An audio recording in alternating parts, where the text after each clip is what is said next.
At upo-upo ka na lang. Bakit ang likot mo na naman?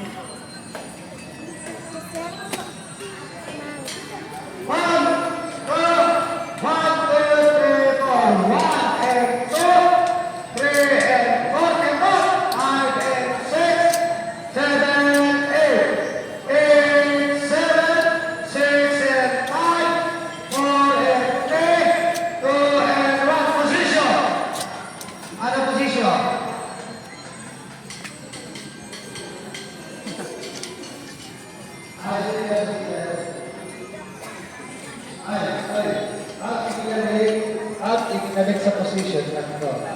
Ha? Sige.